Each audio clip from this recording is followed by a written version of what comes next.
Right in the center of the Ukraine, halfway between Kiev to the north and the southern beaches of Odessa to the south, lies Uman, a small town known for the holy gravesite of one of the most famous figures of Hasidus, Rabi Nachman of Breslev.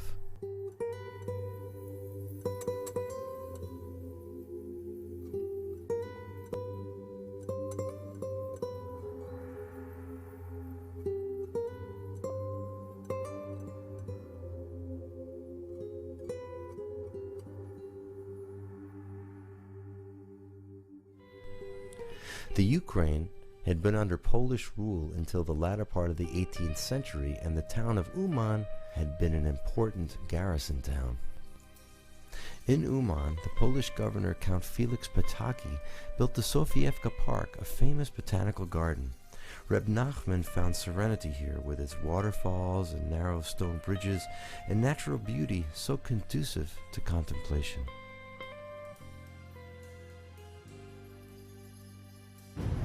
The Polish peasants, known as the Haidamaks' constant rebellions against the Poles, had perpetuated a series of massacres against the Jews in Kiev and surrounding areas. From all across the Ukraine, Jews poured into Uman in hope of finding safety. Under the leadership of Ivan Gunta, the Haidamaks entered Uman and secured a deal with the city's forces. Spare the Poles and you can kill the Jews.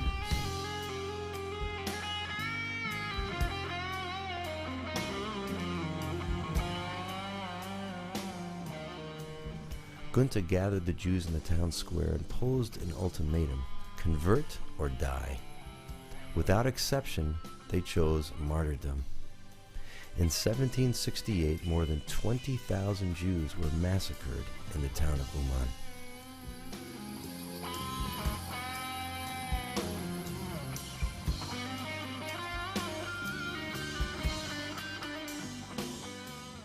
In 1802, while moving from Medvedka to Breslev, Rabi Nachman passed through Uman.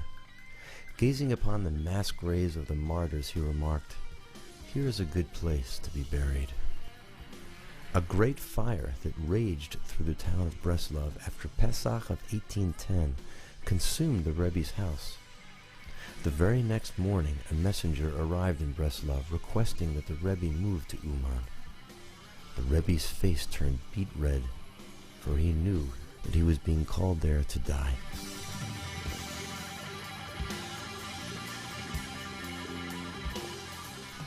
But move he did, arriving in Uman on the 5th of Iyar 1810. He said, "The reason I am going to Uman is because of the many souls there awaiting rectification, particularly those martyrs killed in the 1768 massacre." On the 18th of Tishrei, 1810, Rabi Nachman passed away and was buried amongst the martyrs.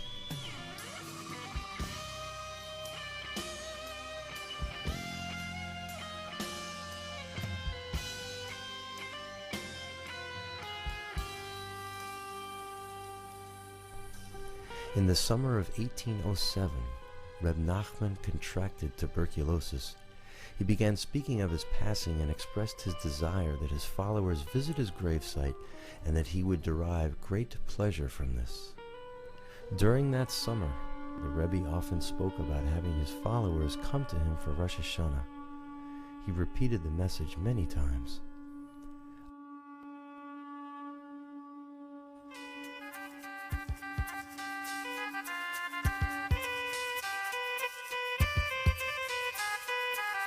Reb Nachman, the Rebbe's closest follower, established the annual Rosh Hashanah gathering, also called the kibbutz. Each year the gathering grew, until the Breslev Hasidim could not find a place large enough for everyone.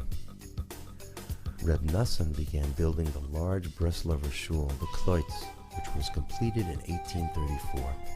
After Reb Nachman's passing in December of 1844, his closest disciple, Reb Nachman Tolchener, moved to Breslev and assumed the leadership of the remaining Hasidim. 18 years later, in 1862, he moved the Hasidus to Uman. People came from as far away as Israel to pray at the holy gravesite.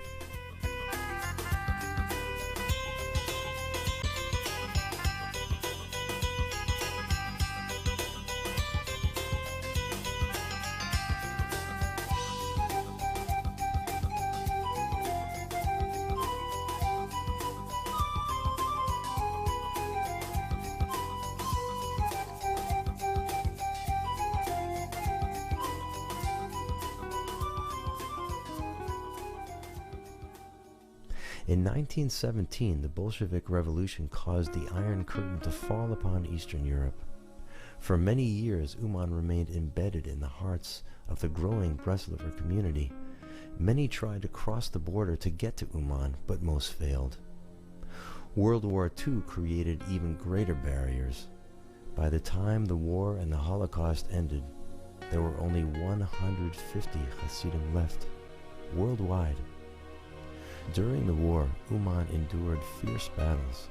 One of the attacks destroyed the old cemetery, including the housing over Reb Nachman's gravesite. In 1946, Reb Zanvil Lubarsky returned to Uman and tried for several days to sift through the rubble in order to find the Tziyun.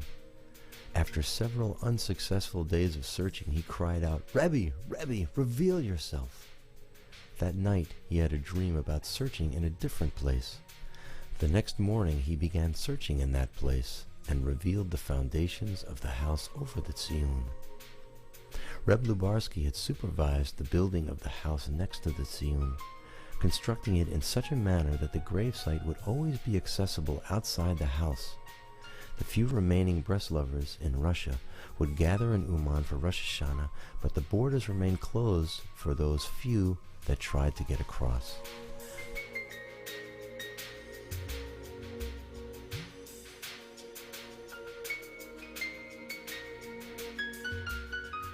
That was until the summer of 1963, when Gedalia Fleer made the first attempt by a Westerner to gain access to Uman.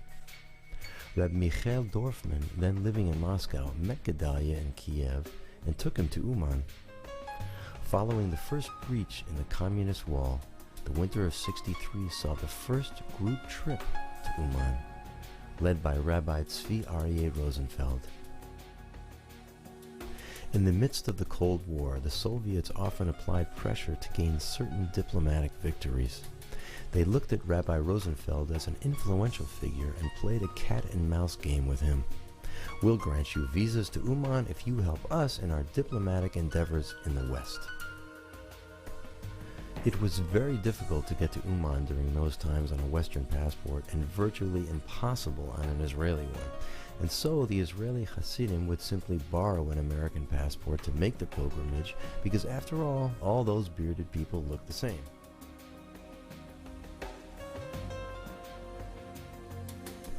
In 1988, when the Soviet system was breaking up, a group of 250 people were granted visas to visit Uman before Rosh Hashanah, but were supposed to be in Kiev for the holiday. Somehow the Hasidim succeeded in their mission and celebrated Yom Tov with the Rebbe.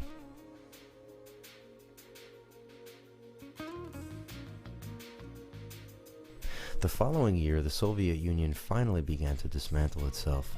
Thus, visas were granted for whoever wished to travel to Uman, and some 1,000 spent Rosh Hashanah there in 1989. From then on, the travel to Uman has been increasing steadily. 1990 saw some 1,500 people. In 1991, there were 2,500. By 1995, the kibbutz hosted some 5,000 people.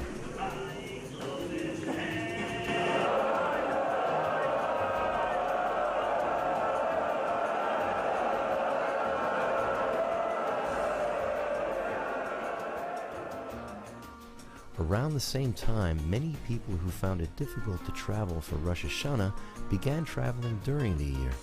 Individuals and groups form a steady stream of visitors to Uman and other holy grave sites in the Ukraine, such as the Baal Shem Tov in Midzebosh, Reb Nachman of Breslev, and in Berditchev to be with Reb Levi Yitzchak. However, the phenomena that revolves around Reb Nachman's gravesite is unprecedented. The past few years from 2007 have seen somewhere from between 25,000 to 30,000 people making pilgrimages there every year. Amazing!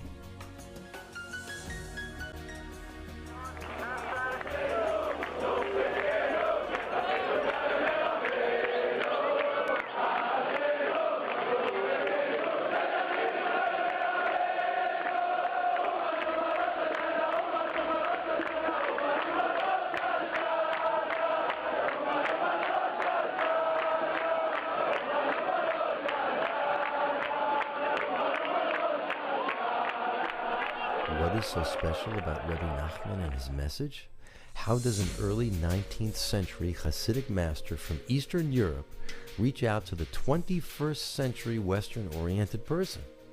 What makes people from near and far, from the Ukraine, Russia and Poland, from Israel and Western Europe, from North and South America, from South Africa and Australia, travel all the way to Uman each year, especially when they are aware of all the luxuries of such a trip? Well, Reb Nachman speaks of the inner strength each person possesses and how he can turn every challenge into a triumph. Never despair, he said. God is always there, right next to you, with you and within you. Never give up. All you have to do is call out to him from wherever you are. And he is ready, waiting for you. Speak to him. God is the ultimate therapist. By speaking to him, you get to express your frustrations to an analyst who truly understands you and who can really help.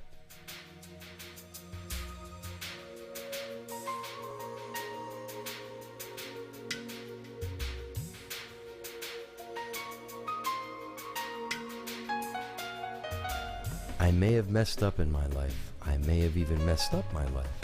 But as the Rebbe teaches, the same truth, when articulated, becomes a beacon of light to guide us on a lighted path in order to leave behind an erratic lifestyle for one of stability. Of course, faith plays a major part in Rabi Nachman's teachings. And when we strengthen our faith, not only do we get to believe more in God, but we actually get to believe in ourselves, that we can really change for the better. Thus, we can truly improve our lives. And there's the constant joy Reb Nachman always speaks about. It is available and it is within the reach of all of us if we but draw upon the reserves of good that dwell inside each and every one of us. It is told that one day Reb Nachman tore himself away from his home in Nemirov and traveled to Reb Nachman knowing he would have to return right away. When he arrived, the Rebbe said to Reb Nachman, "To you we must say, Bruchim habaim and seitchem leshalom, welcome and go in peace." We say the same, welcome to the world of Breslev.org. And becoming fortified with the Rebbe's teachings and advice, we wish you to go in peace. With Reb Nachman as your guide, you are ready to face the challenges that confront you as you embark on your own individual spiritual journey to your destination and your destiny.